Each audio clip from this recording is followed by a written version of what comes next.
O que o Wellington nos pergunta? Gostaria de saber quais são as proibições dos eleitores na parte da divulgação.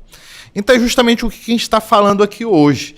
É a parte da propaganda eleitoral na internet. Essa semana, inclusive, eu fiz uma live sobre propaganda eleitoral. Quase toda semana a gente busca ter essa interação lá com os seguidores nas nossas redes sociais e a gente sempre joga um tema não só de acordo com o momento que a gente está vivendo, mas também um tema de predileção. A gente joga lá uma caixinha de perguntas, o pessoal escolhe entre um tema e outro, e o pessoal sempre pergunta muito sobre questão de propaganda eleitoral. E a gente está em plena início de campanha. A campanha já começou. Desde ontem, 16 de agosto, já está liberada a propaganda eleitoral. Só que hoje o processo eleitoral ele é muito judicializado. O pessoal fica perguntando assim, mas se eu colocar alguma coisa, se eu publicar alguma coisa de algum candidato, será que outro candidato não vai vir querendo me processar, querendo que eu seja aplicado uma multa? As multas no processo eleitoral são muito altas, né? Então o pessoal fica perguntando. Então nosso amigo aí, o Wellington, estudante de Direito, 5º período da Unifacema, pergunta aí quais são as proibições dos eleitores na parte de divulgações. Então, o Wellington e todo mundo que está nos acompanhando aqui pelo Sai da Lama Podcast, através da internet, através de redes sociais, através de aplicativos de mensagens, o eleitor, ele tem liberdade de expressão assegurada, desde que ele não faça essa emissão de opinião favorável a candidatos, a presidente, governador, senador, deputado federal, deputado estadual, de forma a atacar a imagem de outros candidatos. Ou seja, você não pode, por exemplo, assim, candidato é feio, candidato praticou um crime. Não, isso não pode. Mas agora, se você olha, o melhor candidato a presidente para mim é fulano de tal. Se você quiser todo santo dia colocar lá, você também não pode fazer isso mediante pagamento. A pessoa física ela não pode ser remunerada para falar bem de um candidato. Hoje nós temos a figura do digital influencer. Ou seja, aquela pessoa que tem muitos seguidores na internet que atrai. Ou seja, lojas. Justamente, são os novos artistas.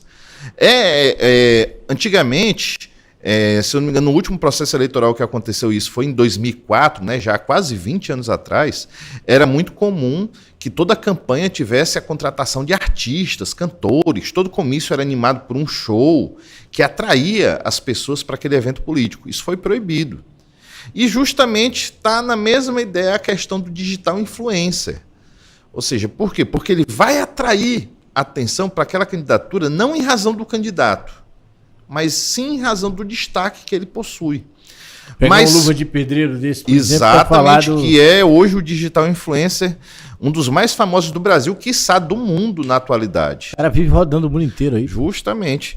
E então o que acontece? Para o eleitor comum, para o Jonas Filho, para o Fred Belfort, para o James Lobo, para o Pedrinho e para o Wellington, nós temos liberdade de usar as nossas redes sociais, de utilizar a internet a fim de manifestar o nosso pensamento. É óbvio que você tem um limite. Ou seja, o que a gente diz no direito? Que a liberdade de um, ela vai até onde começa a liberdade do outro. Ou seja, eu não posso utilizar o meu direito de liberdade de expressão para cercear o seu direito de liberdade de expressão. A gente vê muito hoje no cenário político brasileiro, principalmente quando você coloca essa discussão a nível nacional, presidente, muita gente discutindo, muita gente brigando, até mesmo entre amigos, entre familiares. É assim, o melhor candidato a presidente é o fulano. Aí vem o outro no comentário. É nada, rapaz, como é que tu tem coragem de falar um absurdo desse? Fulano é isso, fulano é aquilo e tudo tal. Gente, não é assim que você utiliza a liberdade de expressão. A liberdade de expressão ela pode ser utilizada para promover. Olha, eu entendo que o melhor candidato é X, que a melhor candidata é Y, porque ela reúne qualidades tais e tais e tais, e por isso essa é a minha escolha. Isso é liberdade de expressão no processo eleitoral. Você não pode utilizar o espaço da internet para divulgar informações inverídicas, para fazer acusações indevidas, acusações de calúnia. O que é calúnia? Calúnia é atribuir a alguém fato tido como crime. Ou seja, fulano roubou. Isso é calúnia. Difamação é utilizar um meio de divulgação de informação para divulgar essa acusação. A própria internet. Ou seja, o pessoal fala muito essas duas palavras casadas. Fulano está sendo processado por calúnia e difamação, porque ele não só fez uma acusação indevida, como também utilizou um meio de divulgação dessa informação. E tem a injúria, que é o fato ofensivo à honra. Certo? Então, essas três figuras, que são os chamados crimes contra a honra, eles não podem ter espaço dentro da liberdade de expressão no processo eleitoral. Então, é o que a gente estava colocando. Através da internet, através das redes sociais, através das plataformas digitais, a liberdade de expressão da pessoa física, do eleitor, durante o período eleitoral, é quase que ilimitada. E os candidatos ainda estão aprendendo a utilizar essas ferramentas digitais.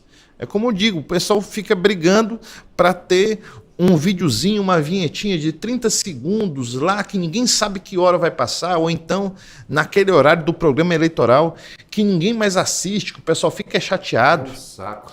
Justamente. Enquanto você pode ter um conteúdo divulgado até mesmo por 24 horas contínuas. O pessoal pode botar lá o candidato dormindo na internet, que vai ter gente que vai querer assistir.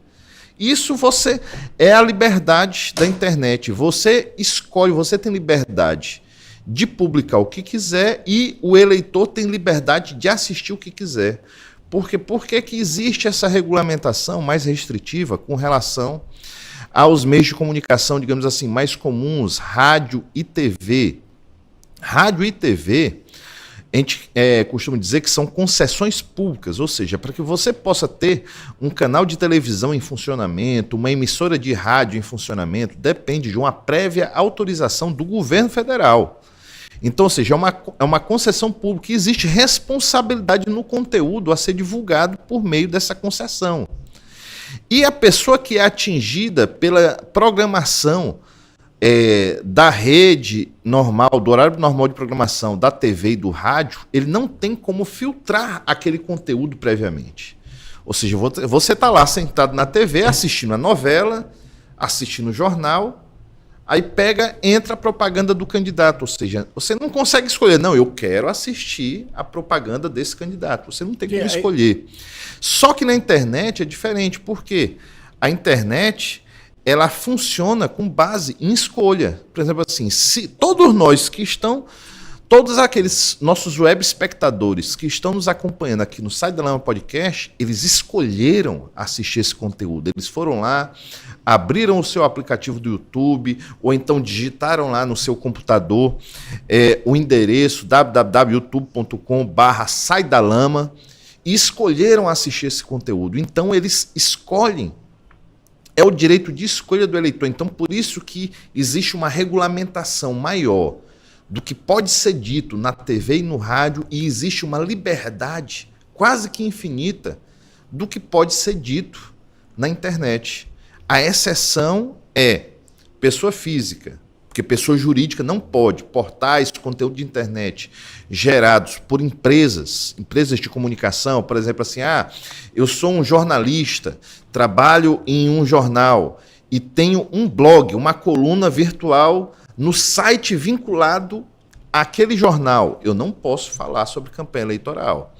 Agora, o que aconteceu nos últimos anos por conta disso? A grande maioria dos jornalistas que trabalham com jornalismo político partidário, eles saíram dessas plataformas vinculadas às empresas. Montaram seus blogs. E montaram seus blogs, seus domínios, que você vai lá pesquisar pelo IP, pelo domínio, né? Você tem um site que se chama Ruiz, é uma expressão em inglês que traduzindo literalmente significa quem é. Você vai lá, digita o endereço daquele site e ele vai te dar todas as informações sobre que dia que aquele site foi registrado, quem é o responsável pelo conteúdo daquele site, os dados pessoais. A pessoa tem que colocar nome, CPF, e-mail, telefone, todas essas informações. Até uma dica, é assim que advogado eleitoral descobre quem é que está xingando aí os seus candidatos, e a gente entra com os processos depois. A gente vai lá nessa ferramenta, digita... Deve ter sido assim que tu fizeste comigo, né? Rapaz, não vamos falar sobre o passado, vamos falar sobre o futuro. Velho, meu avô. E o futuro hoje, né, Fred, é a Sabatina Cast.